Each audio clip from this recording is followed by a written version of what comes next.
Well, happy Tuesday and good afternoon, SLAE family. So happy to be back here with you. And you are going to be very inspired today because I'm going to introduce you to two extraordinary women who are on a mission to empower and create the next generation of young women who are impacting their communities and just creating overall success. And while you get to meet them today, I want you to listen to the story and hear about what they're creating. But I also want you to think about the difference that a few driven women can make, because maybe while you're watching this, there's something you want to do too, and you would be amazed at the power that women create when they come together. So to kick us off today, I have two fantastic guests here, and I'm going to go ahead and introduce each one of them. We have Kathy Balcar, if you would say hello. Hey, how are you? Hey, Leanne, thank you so much for having me today. Thank you for being here. And we have Drina Furtada as well. Drina? Hi, Leanne. How are you? Thanks for having us. Happy to have you. To turn it over to them, I want to share with you that both of these women had a great education, not only academically, but they were in a culture at their school that really emphasized giving back and getting involved in the community and making a difference. And Kathy, I have known for many, many years and have gotten phone calls about coat drives and all kinds of things. She's always doing something. And then she introduced me to her powerhouse twin over here, Drina, and they are resurrecting a school and they're up to big things. So I would like to jump out of the way and let the two of you share what you are doing and share the story of your school, please. Thank you. Thank you so much. Give me a second. I want to share because we put a little presentation together. And we're happy to share some of this after the call today as well. But we are MPA, Marian Prep Academy. And before I go too far down the line, I'm going to let Kathy talk to you a little bit about the background, who we are, why we came into existence, and really what we're doing. So Kathy, why don't you go ahead and take it away? Thank you so much. I'd like to thank everyone for having us here today and having the opportunity to share with you what we are doing and how we are doing it. Drina and I both had the wonderful opportunity to attend a school in Baltimore, Maryland, the Institute of Notre Dame. It was in the middle of the city, in downtown Baltimore. I was a proud graduate of the class of 70, and she was a proud graduate of the class of 83. So we didn't know each other at all. But back on May 5th, 2020, the School Sisters of Notre Dame announced that the school was going to close.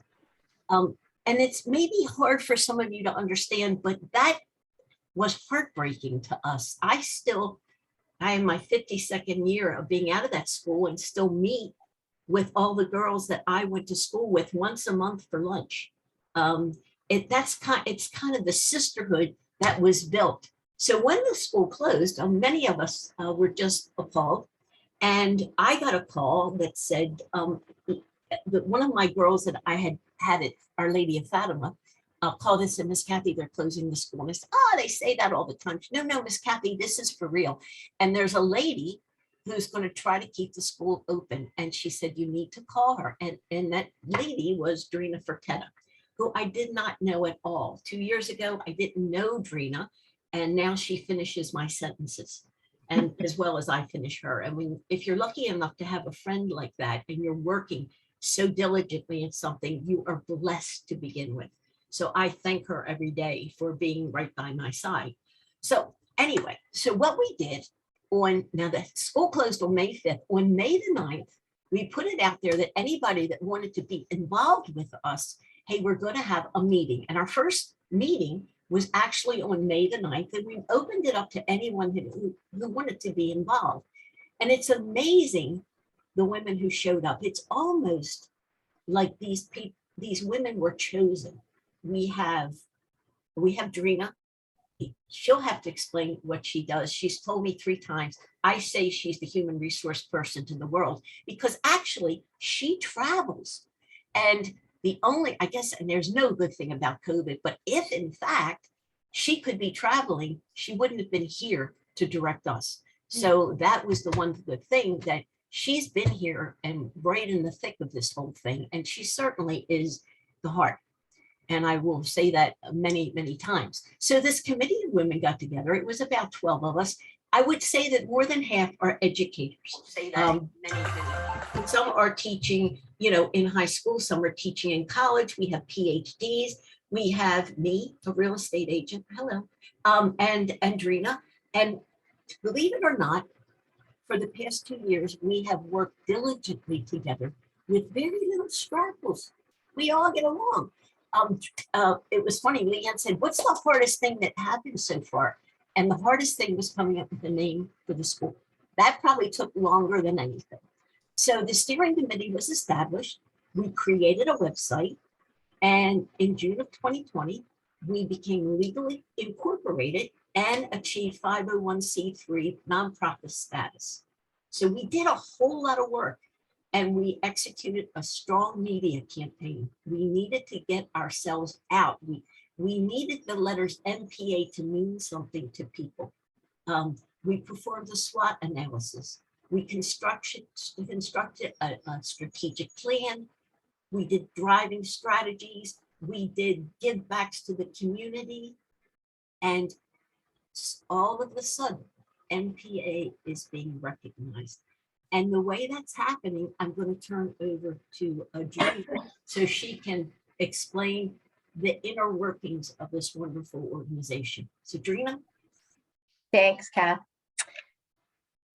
As Kathy said, what we did, we started right away, and we did it with an almost well-constructed. We cannot take credit. I cannot take credit for handpicking any of the people that were on that team. People came to us and we started working.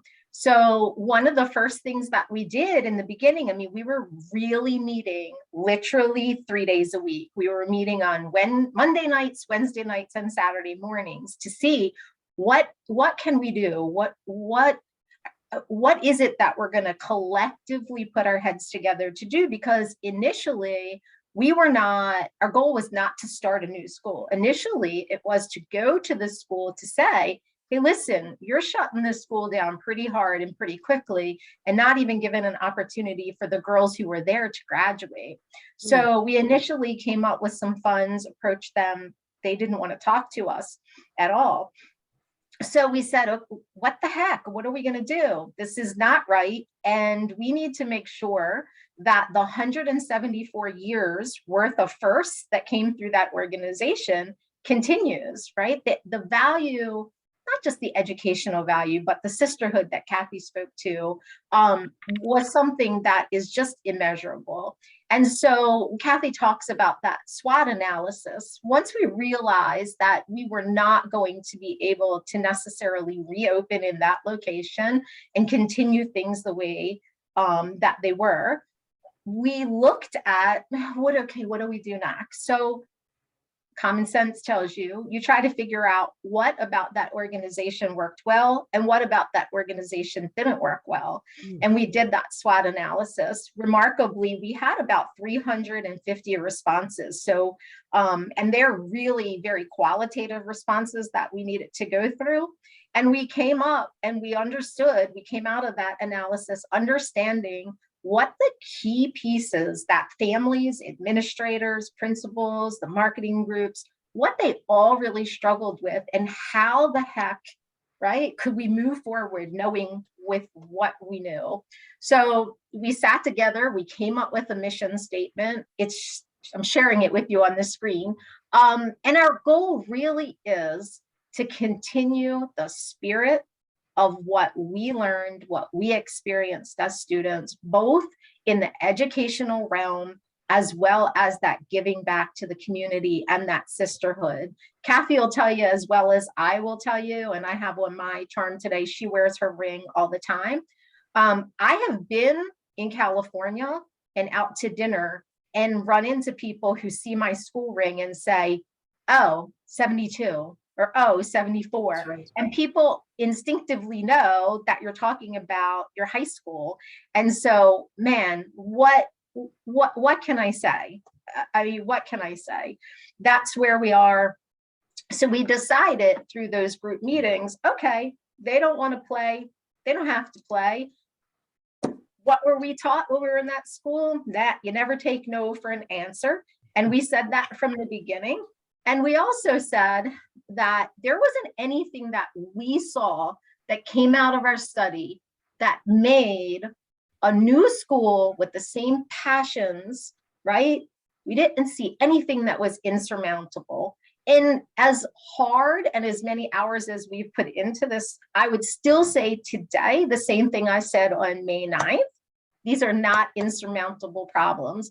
You look at them, you plan, you do, you check, you act, and you go back and you do it again until you get it right, until you get where you need to go. So what I'm going to share with you next is really what we do as a steering committee is that we took that SWOT analysis, we built a fantastic strategic plan, but within those pieces of that strategic plan, we broke it down to things like academics, location, marketing, financial, our Catholic identity, and what does leadership look like? Because those are the key pieces I think that any school needs, but they're also the key pieces that came out of that SWOT analysis. Again, understanding what were the root problems? What are the things that we definitely did not want to repeat or to face? And how did we set very strategic, time-guided goals with regards to each of those pieces? And how were we going to set out to achieve them? So on a quarterly basis, the board meets and we put together what we call the strategic plan progress report. And that's what I'm sharing with you. The facts that are on here are the facts that are on here, right? But it's just talking about where we started, how we've achieved over the quarters. You know, we're at our 23rd month, where we started, where we are now in terms of, you know, what it is that we're trying to build and how we're trying to do that. Excuse me. And then understanding where we want to go. So when I say where, I'm talking about location, because that is first and foremost behind education almost the question that's on people's minds. And what I can tell you today is that we have done a tremendous amount of work in terms of looking at where would a resurrection this school be? What makes the most amount of sense, right? Is it in the city? Is it in the county? What does the market say about the school combined with, right? Because the market can say a lot of things, but combined with our energies, our wants, our needs, our traditions. We have looked at a multitude, thanks to Kathy, we have looked at a multitude of properties, and we are down to one at this point. We will know more on May 12th, what the expectations are for that property. I'm not clairvoyant, but I have a sixth sense about things. And my sense of this is that this is going to work out very well, and that we are going to be able to, within several weeks of that May 12th meeting, be able to announce our location. And I can tell you that the location is going to be super exciting for a number of reasons. It's unique, like we are all unique. One of the things that we're doing in the educational perspective is, as Kathy mentioned, we have about 120, maybe 130 years worth of teaching experience at the high school level, the college level, and the administrative level. So when we are planning and looking at what we have in store for academics, we're taking away bits, tidbits, if you want to refer to them in that manner, of what we expected as students, what they have experienced as teachers and administrators.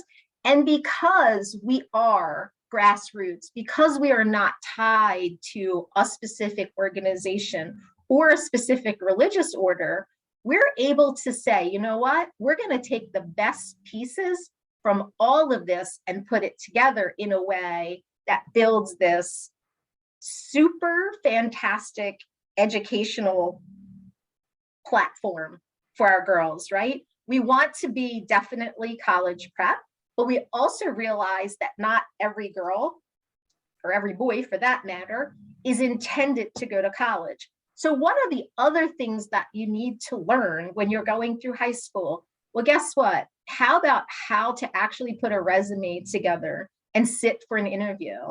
How about how to actually use your debit card and balance, your finances?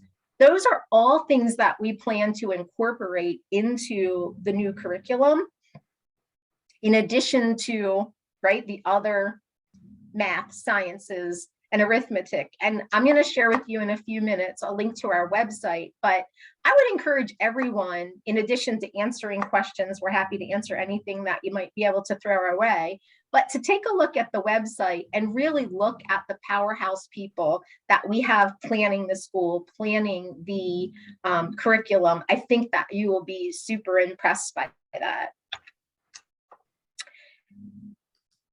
Kathy, I'm going to let you do the next part in terms of talking about, where we are, how far we've moved, and how people can help if they're so inspired.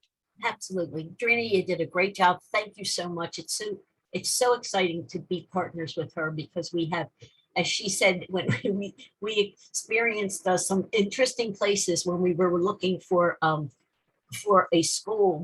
I swear there was one mansion that was haunted and really didn't want us there. And we're not going to be there. So just so that you know that, it was an interesting morning that we spent there, but we did go. And then one of the other things I just would like to say about that whole woman that we're looking at, when I graduated from IND in 1970, I have to say this, the Notre Dame nuns, we're looking at the future for women. I had physics, I had chemistry, but the expectations for me as a woman when I graduated in 1970 was the following. I was to become a secretary, find a nice Catholic boy, get married, have 2 children, get a nice home, and die. Now, I didn't do any of that, okay? I did find the nice young man, I did. And I've held on to him. In 2 weeks, we celebrate 48 years of marriage. And I did have 2 kids, like they told me. So I did that part. But then, I went completely off kilter going to business for myself, which was an okay thing. But we are looking at that whole woman as Drina said. So in order to get us started, you know what we need? We need money. And we're not, listen to me, I promise you, we are all worker bees. We're not people that sit down. We go out and we work hard. We do the giving back to the people. Over Christmas, we did a Sock It To Me, and we took down 3,000 pairs of socks to the Helping Up mission. We just this Saturday took down 200 blessing bags to be handed out on Easter for the homeless down in downtown. And that's what keeps us, motivated. That's what we live for. We live to give back. And so we are starting on June the 10th. We're having a bull roast, and it's the catering company, Superior Catering, down on Old Hand Street. It's going to be a great time. We've got prizes and we've got great food. We've got DJ Blaze. It's going to play the hits for all of us to dance to. And you know what? If our meeting goes very well on May the 12th and all heads are nodding in the same way, we might have a great announcement. We don't know yet. So everybody say a few up to the man that you talk to upstairs, and we'd appreciate that.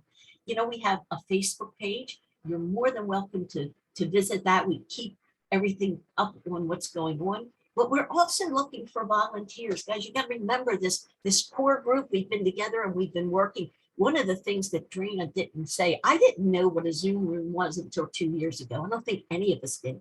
But I also didn't know that when Zoom rooms, you are using them, they count the people in the Zoom room and then the hours.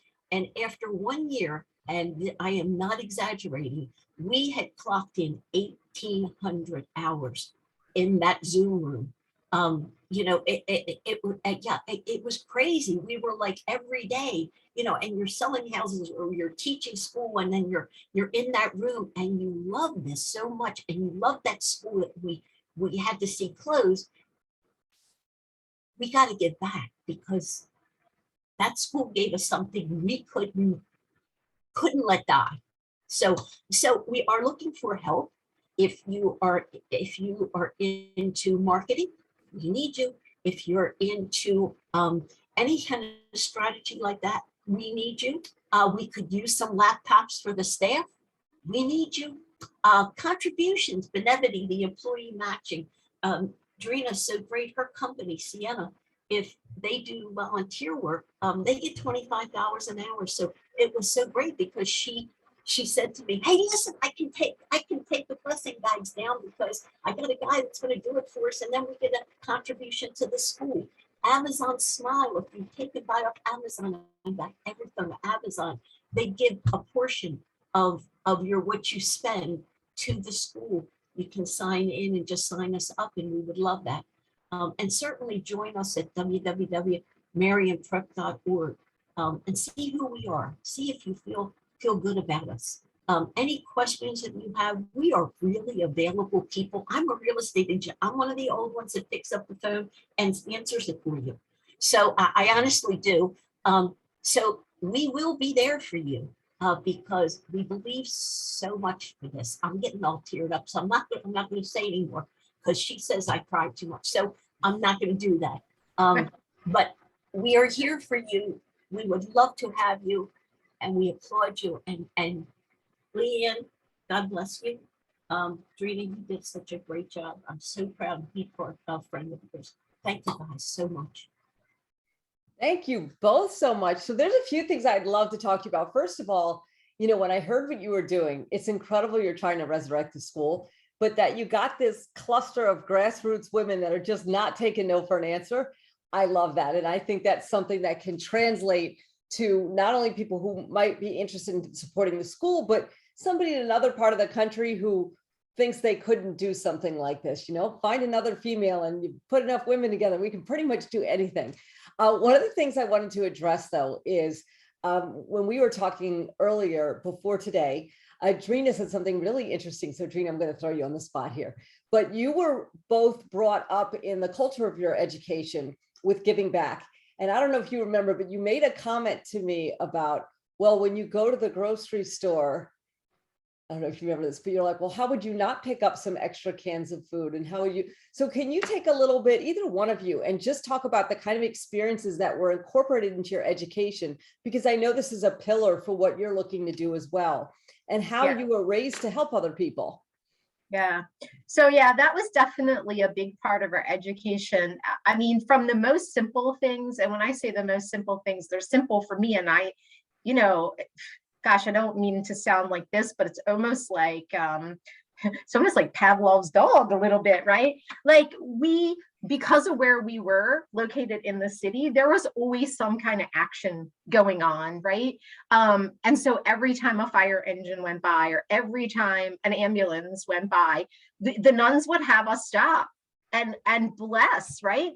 And that becomes it becomes muscle memory, right? The things that you do, the things that you learn, the way that is approached, like regardless of what was going on anywhere else in the world, when you step through those doors of that school, you are part of a sisterhood, you are safe, and you are encouraged every day to be your best, right? It is simply that. And nothing other than your best was going to be acceptable. And when it came to what we referred to as giving back to the community, again, that was just a part of what we did. Like every day, every month, there was some activity going on, and it was either collecting food and bringing in food for the poor, or mittens, or clothing items, or toys for the kids at the local projects that were really close to us. And a lot of that was driven by the order of nuns that were there who led the School Sisters of Notre Dame, and one in particular, Sister Hilda. And Sister Hildy was at that school for 60 plus years, right? She dedicated her entire life to that school, and she made things happen that I really don't know how she made things happen, right? I mean, she would collect items. I know that things that people would give to her, either money, groceries, you name it, things that she would collect. And people would come to the door of the school and knock and say, we're out of bread, or we're out of milk, or my kids don't have this. And Hildy would always go into her magic box that seemed to somehow always get filled, and she would hand out those items. And so when you see that, right, that's not I'm doing something extra. That just becomes a part of who you are. And so to my comment of like, I don't know, I personally, how do you not do that more than, it's not an afterthought, it's just a piece of, what we do on a daily, a weekly basis. And Trina, that is what I find so inspiring, because if all schools acted that way and taught the next generation that way, think about the difference that would make. And, not only are you going to provide a great academic experience, but having that be in the fiber or DNA of your students is remarkable. And then some of the other things you just talked about in your presentation, teaching someone how to balance their account and, all of those things. I talk about it all the time with my husband. I said, how is it that, we send our son to this great school and he's getting an incredible education, but there's nothing about money. There's nothing about, how to handle yourself as an adult out in the real world. It's chemistry and, algebra and all those different things, but many people need those life skills. So the fact that you're incorporating that sense of autopilot giving and autopilot involvement, and you're giving them functional skills, and you're giving them an education, it's going to be one heck of a school. Tell everybody, please, what is your target date, if we're allowed to say, that you're hoping to open the school? Yeah, we've been pretty clear about that. Our target date is September of 2023. And so if things go as we anticipate with our May meeting, that's still very much a target date for us. We are working closely with the state of Maryland and some of the other accreditation bodies to make sure that what we need in terms of curriculum and submissions and brick and mortar, like where are you, that we have those things lined up in our calendars, and we're working towards making sure that we meet those deadlines. So it's the, fingers crossed. You know what? I don't need to cross my fingers, because I feel like every time, and I don't want to go too far down to the Catholic belief system here, but let's face it, I'm a product of Catholic elementary school and Catholic high school. But, I feel like every time we speak it, it makes its way to us. So we speak it into the universe, and whatever God it is that you choose to believe in puts people, puts resources, puts these things in front of us to say, you know what, here you go, one more thing. Like, even when we get a little discouraged, because, be honest, and I'm always honest. That's one thing that I've said. That's one thing when we put out those quarterly reports, we've done some town halls through the COVID stuff, because we couldn't get together as a group, especially before vaccines and those things were out. But even when people don't necessarily like what it is that you're about to say, I'm all about transparency, because transparency is really, it's, to me, it's the key element in what we're doing, right? Otherwise, what does the rest of it mean? If we're having a bad day, if we're having a bad week, if things are taking longer, we're human. We're not going to be happy with that, but we are going to communicate that to one another and say, hey, listen, you know what? That didn't go the way we wanted it to go. And how do we learn from that? The same thing with the community giving stuff that we're doing, right? They laugh at me because I keep Excel spreadsheets and databases for everything to say, listen, you know what? We did this really wonderful food drive for the student network in Baltimore County, and they supply food to about 4,000 families a week who have food insecurities. And we've done it a couple of years in a row now since we have formed. But, I'm looking at like the days and the hours where we collected the most amount of food, so that next year when we do it better, we do it smarter, and we do it with some data behind us, right? So that's how I approach the school project. And Kathy will attest to this when she's like, I can't talk anymore because I'm going to cry. I'm like, you know what? There's a time to cry. There's a time to cry and there's a time to feel good. And sometimes you just gotta, you gotta put the emotions aside and say, listen, we're doing this thing and I'll cry later, but right now we got this work to do. So, let's take on that task and let's move forward. Leanne, just to attest to something else, the Notre Dame nuns that taught me, they were fabulous women. And Hildy was an absolute angel. And I spent an enormous amount of time with Hildy, and we'll go into that. It's an interesting story that I'll tell you another time. But, and it came from being in detention quite a bit when I was in school, but that's a whole nother story. But I will tell you this. I remember the first meeting that I had in 1966 as a 14-year-old girl, a beautiful nun, standing up on a stage, and what she said to me, and this was 52 years ago. I don't know what I had for breakfast this morning, but I remember the speech. She said, I am here to welcome the women of the class of 1970. Now, no one had referred to me as a woman before, and I was like, yes, I am. Anyway, she went on to further say, I would like to point out to you young ladies that you did not choose the Institute of Notre Dame. We chose you. So we met you, we tested you, and you were the women who rose to the top. There are many women who have walked in these halls. The school produced quite a bunch of people, and some that are in high places now. But she said, there are a few words here at the Institute of Notre Dame, few words you can't say, now, you know what you were thinking. She said, first of all, we will not allow the word CAN apostrophe T in the classrooms or in the halls of this school. It can't be. You can say, I don't understand or I need help, but you will not use that word because any IND graduate, there is nothing that she cannot do. But so don't let us hear that. And to this day, when I go out, maybe sometimes when a listing that's not going well or anything, I hear that in my head. Yeah, but I can do this. And let me tell you why. So words that they gave to us and things that they taught us without putting a piece of chalk to the board meant as much to us as the other lessons. Yes. It was very important. And all we want to do is to give to the women of the future that same sisterhood. And I was walking across of the lot yesterday coming out of, and I had my IND jacket on, and the woman walked up to me. She said 82, and I said 70, and we hugged.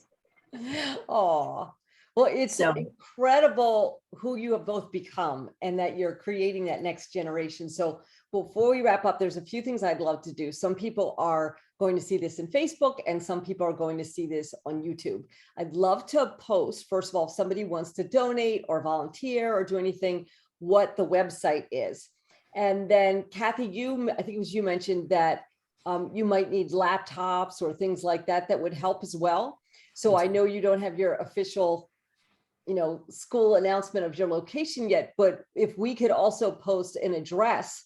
So if somebody wants to donate something like that, if they're, they have, I assume that you'll take any functioning laptop, something like that would be helpful for you. Right. Okay.